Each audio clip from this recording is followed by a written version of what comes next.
Hi எல்லாரும் எப்படி இருக்கீங்க? நல்லா இருக்கீங்களா? நான் நல்லா இருக்கேங்க. ஸோ இன்றைக்கி நம்ம எங்கே வந்திருக்கோம்னா, வேல் ஸ்பைசஸ் அப்படின்ற ஒரு இந்தியன் கிராசரி ஷாப்புக்கு வந்திருக்கோம். இது கேரம் டவுன்ஸ் அப்படின்ற இடத்துல இருக்குது. ஸோ என்ட்ரன்ஸ்லேயே வந்து துளசி செடி வச்சுருந்தாங்க. ரொம்ப மங்களகரமாக இருந்தது. ஃப்ளவர் பாட்டோடையே அதோட விலை என்னன்றதையும் போட்டு வச்சுருந்தாங்க. வாங்க உள்ளே போய் என்னெல்லாம் இருக்குன்றதை பார்க்கலாம். நம்ம சேனலுக்கு இதான் ஃபஸ்ட் டைம் வந்திருக்கீங்க அப்படின்னா நீங்கள் வீடியோ ஃபுல்லாக பாருங்கள். பிடிச்சிருந்தா சப்ஸ்கிரைப் பண்ணுங்கள். நம்ம வீடியோவில் ஒன்றுத்துலேயும் ஒரு இன்ஃபர்மேஷன் இருக்குங்க. நீங்கள் சப்ஸ்கிரைப் பண்ணால் அது உங்களுக்கு யூஸ்ஃபுல்லாக இருக்கும், எனக்கு அது மோட்டிவேஷனாக இருக்கும். ஸோ வீடியோ ஃபுல்லாக பார்த்துட்டு உங்களுக்கு பிடிச்சிருந்தா கட்டாயம் சப்ஸ்கிரைப் பண்ணுறதுக்கு கன்சிடர் பண்ணுங்கள். ஸோ இந்த வேல் ஸ்பைசஸ்க்கு நாம் எதுக்கு வந்திருக்கோம் அப்படின்னா, பக்கத்துலேயே இருக்கக்கூடிய சிவா விஷ்ணு டெம்பிளுக்கு வந்திருக்கோம். அது வந்து ஆஸ்திரேலியாவில் இருக்கக்கூடிய ஒன் ஆஃப் த லார்ஜஸ்ட் டெம்பிள்னு சொல்கிறாங்கங்க. ஒரு நல்ல விசேஷத்துக்காக நாங்கள் அங்கே வந்திருந்தோம். அது முடிச்சுட்டு இங்கே பக்கத்துலேயே வந்து இங்கே கட்டாயம் வேல் ஸ்பைசஸ்க்கு நம்ம ஒரு முறையாவது போய் பார்க்கணும் அப்படின்னு சொல்லிட்டு, ஏன்னா நாங்கள் இருக்கிற மெல்பர்ன் வெஸ்டர்ன் சப்பப்லேருந்து இந்த கேரம் டவுன்ஸ் அப்படின்ற இந்த இடத்துக்கு வரத்துக்கு கார்லேயே வந்து அரௌண்டு 2 hours ஆச்சுங்க. நம்ம வீடு இருக்கிறது வெஸ்டர்ன் சப்பப்லங்க. ஸோ அங்கேருந்து இந்த கோயில் வர்றதுக்கு வழியில் எப்படி இருந்தது அப்படின்றத மெல்பர்ன் சிட்டியை ஃபுல்லாக நான் அப்படியே கவர் பண்ணியிருக்கேன். அதுக்கப்புறம் கோயில் எப்படி இருந்ததுன்னு சொல்லிட்டு, கோயில் ரொம்ப பிரம்மாண்டமாக இருந்தது. அந்த கோயில் பற்றின இன்ஃபர்மேஷன், அந்த கோயிலை சுற்றி நான் எடுத்த வீடியோஸு, அதுக்கப்புறம் இங்கே வேல் ஸ்பைசஸில் என்னெல்லாம் நம்ம வாங்கினோம் அப்படின்றத அந்த இன்ஃபர்மேஷன், அப்புறம் நம்ம லஞ்சு சாப்பிட்டுட்டு கிளம்பும்போது ஆன் த வே எப்படி இருந்தது ஈவினிங் டைமில் அப்படின்றத ஃபுல்லாக வந்து ஒரு லாங் வீடியோவாக கட்டாயம் போஸ்ட் பண்ணுறேங்க. ஏன்னா வந்து ஆஸ்திரேலியாவுக்கு ரீலோகேட் ஆகணும்னு நினைக்கிறவங்க, அப்புறம் மெல்பர்ன் சிட்டியை வந்து சுற்றி பார்க்கணும், இல்லை மெல்பர்னுக்கு வந்து வீடு வந்து வாடகைக்கோ இல்லை வந்து ஸ்டூடெண்ட் விசாலையோ வர போகிறீங்க அப்படின்னா எப்படியெல்லாம் இருக்குன்ற அந்த ப்ராக்டிக்கல் லைஃப் இன் ஆஸ்திரேலியா வந்து நம்ம வீடியோஸில் கட்டாயம் இருக்குங்க. அது ஃபுல்லாக கவர் பண்ணியிருக்கேன். அதை நான் உங்களுக்கு போஸ்ட் பண்ணுறேன். அதனால் இந்த வீடியோஸ் வந்து உங்கள் ரிலேட்டிவ்ஸ்க்கோ ஃப்ரெண்ட்ஸ்க்கோ யாருக்காவது யூஸ் ஆகுனா கட்டாயம் அவங்களுக்கு இந்த வீடியோஸை ஷேர் பண்ணுங்கள். அவங்களுக்கும் அது யூஸ்ஃபுல்லாக இருக்கும். இந்த வீடியோவில் என்ன பார்க்க போகிறோம் அப்படின்னா, நிறைய பேருக்கு நிறைய டவுட் இருக்குங்க. ஸோ அவங்க நிறைய எனக்கு வந்து அனுப்பின கொஸ்டின்ஸில் ஒரு சிலதுக்கு நான் இந்த வீடியோவில் நான் உங்களுக்கு ரிப்ளை கொடுத்துருக்கேன். ஸோ வீடியோ கண்டினியூஸாக பாருங்கள். ஒருத்தர் கேட்டது இன்னொருத்தருக்கு நிச்சயமாக உபயோகமாக இருக்கும். யூடியூப்பில் வந்து உங்களுடைய கான்டாக்ட்ஸை வந்து ஷேர் பண்ணுங்கள் அப்படின்னு சொல்கிறீங்க. ஸோ நீங்கள் கேட்குற டவுட் வந்து ஏதாவது ஒரு வீடியோஸில் நீங்கள் கீழே வந்து கமெண்ட்ஸில் நீங்கள் கேளுங்க. கட்டாயம் நான் வந்து அந்த கமெண்ட்ஸுக்கு நான் ரிப்ளை பண்ணுவேன். அப்படியும் இல்லைன்னா அது சம்மந்தமாக நான் வீடியோவும் போடுவேன். ஏன்னா பப்ளிக்காக நம்மளுடைய கான்டாக்ட்ஸை நம்ம ஷேர் பண்ண முடியாது. ஈவன் தோ நான் என்னோடய இமெயில் ஐடியை வந்து நான் என்னுடைய யூடியூப் சேனலில் கொடுத்துருக்கேன். நீங்கள் வந்து இமெயில் பண்ணுங்கள். எனக்கு நீங்கள் கேட்குற டவுட் சம்மந்தமாக எனக்கு இன்ஃபர்மேஷன் இருந்தால் நான் கட்டாயம் நான் உங்களுக்கு அந்த டவுட்டை கிளியர் பண்ணுவேன். ஸோ கடையை பற்றி சும்மா சொல்லக்கூடாதுங்க. இந்தியன் க்ராசரிஸ் எல்லாமே இருந்தது. நல்ல ஹோல்சேலும் வந்து ஒரு சைடில் வச்சுருந்தாங்க. அதாவது வந்து வேர் ஹவுஸ் மாதிரி பெரிய பெரிய 10 கிலோ 20 கிலோ அப்படின்ற மாதிரி ஐட்டம்ஸ்லாம் கூட ஒரு சைடில் இருந்தது. மற்றபடி வந்து நான் வந்து வீட்டுக்கு பக்கத்துலேயே வந்து பஞ்சாப் இம்போர்ட்ஸ்னு சொல்லிட்டு அங்கே மில்டனில் இருக்குது. அந்த க்ராசரி ஷாப்பில் நான் வந்து வீக்கெண்டில் க்ராசரி வந்து இந்தியன் க்ராசரி எல்லாம் அங்கே வாங்கிடுவேன். அப்புறம் எம்கேஎஸ் வந்து அதுக்கு முன்னாடி சென்ட் ஆல்பன்ஸில் இருந்தது. ஸோ அங்கே அடிக்கடி போயிட்டு இருந்தேன். இப்போ அது க்ளோஸ் பண்ணிட்டாங்க. நம்ம இருக்கிற இடத்துக்கு பக்கத்துலேயே வந்து டார்னீட்டுன்ற ஒரு இடத்துல வந்து ஸ்ரீ குமரன் ஸ்டோர்ஸ்ன்னு சொல்லிட்டு ஒரு தமிழ் க்ராசரி ஷாப் இருக்குங்க. அங்கேயும் சும்மா சொல்லக்கூடாது, எல்லா பொருளுமே அவைலபிளாக இருக்குது. ஸோ எனக்கு வந்து இப்போ வந்து ரொம்ப சாட்டிஸ்ஃபைடாக இருக்குது.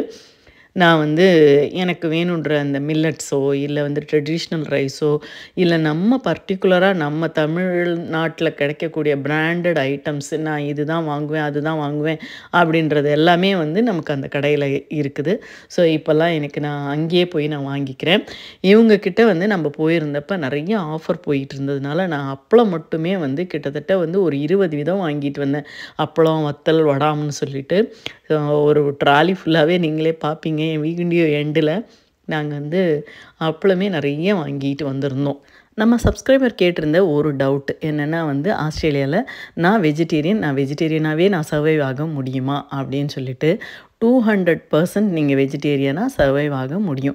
இங்கே வந்து நீங்கள் நினைக்கிற எல்லா காய்கறிகளும் இன்க்ளூடிங் நம்ம நாட்டு காய்கறிகள், அதாவது வெண்டைக்காய், கத்திரிக்காய், அவரைக்காய், பாகக்காய் சொல்கிறோம் இல்லைங்களா, அந்த மாதிரி நாட்டு காய்கறிகள் உள்பட கீரைகள் உள்பட எல்லா பழங்களும் எல்லாமே இங்கே அவைலபிளுங்க.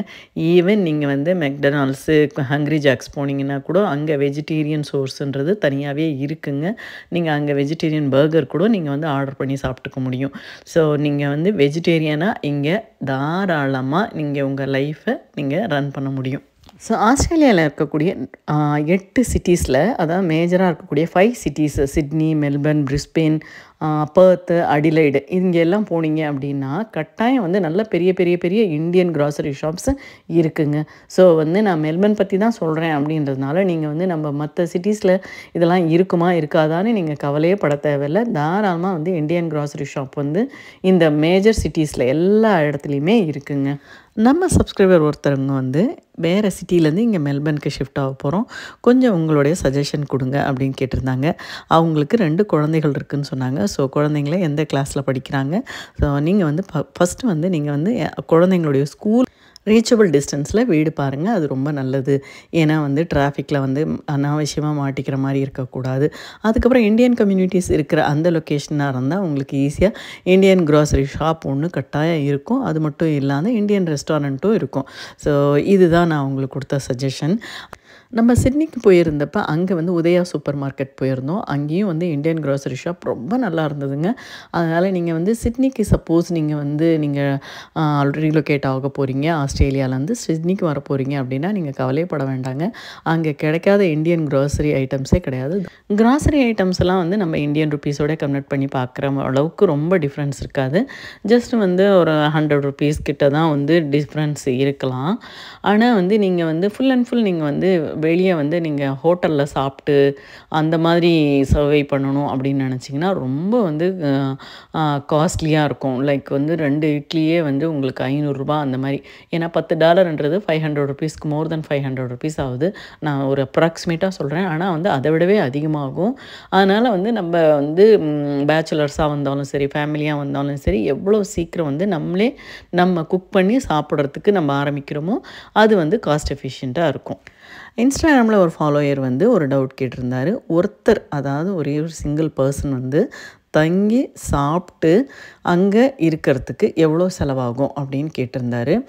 ஸோ நீங்கள் ஒருத்தர் வந்து தங்கியிருந்து சாப்பிட்டு செலவு பண்ணுறதுக்கு எவ்வளோ ஆகும் அப்படின்னு பார்த்தீங்கன்னா, நீங்கள் வந்து ஷேரிங் அக்காமடேஷன் 4 பேர் இல்லை 3 பேர் அப்படியும் நீங்கள் வந்து ஒரு வீடு எடுத்து நீங்கள் வந்து ஷேரிங்காக தங்குறீங்க அப்படின்னு சொன்னால், நீங்கள் உங்களுடைய சாப்பாடு செலவு இல்லாமல் நீங்கள் வந்து தங்கி இருக்கிறதுக்கு பார்த்தீங்க அப்படின்னு சொன்னால், அதில் வந்து கரண்ட்டு, தண்ணி, அப்புறம் கேஸு, இது 3 இன்க்ளூடிங் அந்த பில்ஸ் வந்து உங்கள் கிட்ட தான் வந்து ஷேரிங்கில் வரும்.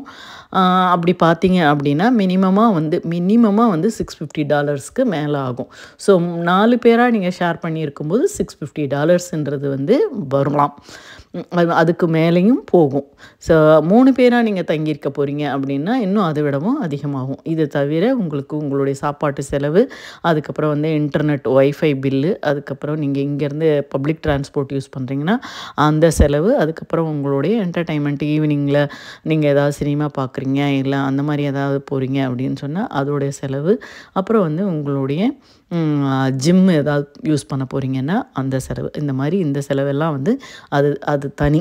இது இல்லாமல் தான் நான் சொல்கிறது. அதாவது ஜஸ்ட்டு நீங்கள் அக்காமடேஷன் ப்ளஸ் எலக்ட்ரிசிட்டி பில், அப்புறம் கேஸு அண்ட் வாட்டர் பில், இது மட்டும் வந்து மினிமமாக வந்து $650 ஆகலாம். அதுக்கும் மேலே ஆகலாம். மினிமமாகவே $650. அது மட்டும் இல்லாத நிறைய பேர் வந்து விலைவாசி எப்படி இருக்கும் அப்படின்னு சொல்லி நீங்கள் கேட்குறீங்கங்க. அது வந்து நம்ம பர்டிகுலராக இவ்வளோ தான் அப்படின்ற மாதிரி சொல்கிற மாதிரி இருக்காது. அந்தந்த சிட்டியிலக்கு மாறும், அந்தந்த சப்பப்புக்கு மாறும். ஸோ நீங்கள் இருக்கிற இடத்த பொறுத்து அந்தந்த விஷயங்களுடைய விலைவாசிகள் வந்து மாறும். ஸோ எல்லாருக்கும் தோணும், என்னம்மா கிராசரி ஷாப்பை காமிக்கிற, கடைசியில் வந்து உன்னுடைய ஃபாலோவர்ஸு சப்ஸ்கிரைபர்ஸ் கேட்ட டவுட்டை பற்றி சொல்லிக்கிட்டு இருக்கியே அப்படின்னு. நான் வந்து ஒரு லாங் வீடியோ போடுறேங்க. அதில் கட்டாயம் வந்து நம்ம வந்து சிவா விஷ்ணு கோயிலை பற்றியும் இந்த வேல் ஸ்பைசஸில் இருக்கக்கூடிய எல்லா பொருளுங்களை பற்றியும் இன்ஃபர்மேஷன் வந்து நான் அதில் கட்டாயம் உங்களுக்கு ஷேர் பண்ணுறேன்.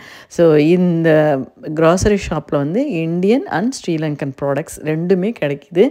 ஸோ இந்த வேல் ஸ்பைசஸ் வந்து நிறைய பிரான்ச்சஸ் வச்சுருக்காங்கங்க. அது மட்டும் இல்லாத ஃபேஸ்புக் அண்ட் இன்ஸ்டாகிராம்லேயும் இருக்காங்க. அது மட்டும் இல்லாத ஆன்லைனும் இருக்குது. ஸோ நீங்கள் ஊபர் ஈட்ஸ் மாதிரி நீங்கள் வந்து இவங்களுடைய ப்ராடக்ட்ஸ் வந்து ஆன்லைனில் வந்து நீங்கள் ஆர்டர் பண்ணி வாங்கிக்க முடியும். உங்களுடைய டவுட்ஸ் எது இருந்தாலும் வந்து வீடியோஸில் வந்து கீழே கமெண்ட்ஸில் கேளுங்க. கட்டாயம் நான் ரிப்ளை பண்ணுறேன். இன்ஸ்டாகிராமில் வந்து டிஎம் பண்ணுங்கள். கட்டாயம் அதுக்கும் நான் ரிப்ளை பண்ணுறேன். மோஸ்ட்லி நான் எந்த கமெண்ட்ஸையுமே மிஸ் பண்ணுறது கிடையாது. நீங்கள் அதில் கேட்டிங்கன்னா நான் கட்டாயம் வந்து அதுக்கு ஏற்ற மாதிரி உங்களுக்கு இன்ஃபர்மேஷன் வந்து உங்களுக்கு நான் பர்சனலாகவும் நான் வந்து ரிப்ளை பண்ணுறேங்க. ஸோ பொதுவாக வந்து நீங்கள் ஆஸ்திரேலியா பற்றி கேட்குற எல்லா டவுட்டுக்குமே வந்து நீங்கள் இமிக்ரேஷன் வெப்சைட், அதாவது மினிஸ்ட்ரி ஆஃப் ஹோம் அஃபேர்ஸ் அப்படின்னு சொல்கிற நம்ம ஆஸ்திரேலியாவுடைய ஹோம் அஃபேர்ஸ் வெப்சைட்குள்ளே நீங்கள் வந்து செக் பண்ணுங்கள். அந்த இன்ஃபர்மேஷன் தான் வந்து ரொம்ப ஆத்தென்டிகேட் ஆன இன்ஃபர்மேஷன். நீங்கள் அது மட்டும் இல்லாத உங்களுக்கு வர டவுட்ஸ் வேறு ஏதாவது நீங்கள் தேவைப்படுது அப்படின்னு சொன்னால் மாரா ஏஜெண்ட், MARA மாரா ஏஜெண்ட், மைக்ரேஷன் லாயர்ஸ் அவங்கக்கிட்ட நீங்கள் வந்து கன்சல்ட் பண்ணுங்கள். ஆஸ்திரேலியாவுக்கு நம்ம அப்ளை பண்ணுறதுக்கு இங்கிலீஷே வந்து ரொம்ப முக்கியமாக அப்படின்னு கேட்குறீங்க. 100%ங்க. அதில் வந்து கொஞ்சம் கூட வந்து நீங்கள் மாற்று கருத்தே கிடையாது. கட்டாயம் நீங்கள் வந்து இங்கிலீஷ் எலிஜிபிலிட்டி டெஸ்ட் நீங்கள் வந்து IELTS, PTE அந்த மாதிரி நீங்கள் எதுக்கு அப்ளை பண்ண போகிறீங்களோ அங்கே வந்து என்ன இங்கிலீஷ் எக்ஸாம் அவங்க எதிர்பார்க்குறாங்க, அதுக்கு என்ன ஸ்கோர் தேவைப்படுது அப்படின்றத வச்சு நீங்கள் ப்ரிப்பேர் பண்ண ஆரம்பிச்சுக்கோங்க. இங்கிலீஷ் வந்து எலிஜிபிலிட்டி வந்து கட்டாயம் தேவைப்படும். அது என்ன உங்களுக்கு நீங்கள் அப்ளை பண்ணுற கோர்ஸில் எது தேவைப்படுதுன்றதை பார்த்துக்கோங்க. காஸ்ட் ஆஃப் லிவிங் பற்றி நிறைய பேர் கேட்குறீங்க. கட்டாயம் நான் அதுக்கு ஒரு வீடியோ மேக் பண்ணி போடுறேங்க. ஸோ மறுபடியும் ஒரு ரெக்வெஸ்ட்டுங்க, ஜஸ்ட் ஸ்வைப் அப் பண்ணிட்டு போகாமல் கட்டாயம் ஒரு லைக் கொடுங்க. உங்களுக்கு தெரிஞ்சவங்க ஆஸ்திரேலியாவுக்கு ரீலொகேட் ஆக போகிறாங்க, இல்லை வந்து ஏதாவது வீசா கிடச்சி இங்கே வர போகிறாங்க அப்படின்னா அவங்களுக்கு இந்த வீடியோவை ஷேர் பண்ணுங்கள். இந்த வீடியோஸ்லாம் வந்து ப்ராக்டிக்கல் லைஃப் இன் ஆஸ்திரேலியா, அதாவது வந்து நம்ம ஒரு நாளும் நம்ம இங்கே வந்து லைஃப்பை வந்து ஸ்பெண்ட் பண்ணும்போது இங்கே வந்து வாழ்க்கை எப்படி இருக்கும், ரோடு எப்படி இருக்கும், மக்கள் எப்படி இருப்பாங்க, வெதர் எப்படி இருப்பாங்க அப்படின்றத வந்து நான் நம்மளுடைய வீடியோஸில் கட்டாயம் சொல்லிக்கிட்டே இருக்கேங்க. ஸோ அதனால் உங்களுக்கு ரொம்ப யூஸ்ஃபுல்லாக இருக்கும். நீங்கள் ப்ளீஸ் உங்களுடைய ஃப்ரெண்ட்ஸ் அண்ட் ரிலேட்டிவ்ஸ்க்கு இந்த வீடியோவை ஷேர் பண்ணுங்கள், அப்படியே சப்ஸ்கிரைபும் பண்ணுங்கள். ஸோ நம்ம சேனலை சப்ஸ்கிரைப் பண்ணியிருக்கேன் அனைத்து நல்ல உள்ளங்களுக்கும் மிகப்பெரிய நன்றிங்க. இந்த வீடியோவை இது வரைக்கும் பார்த்தவங்களுக்கு தேங்க்யூ ஸோ மச்.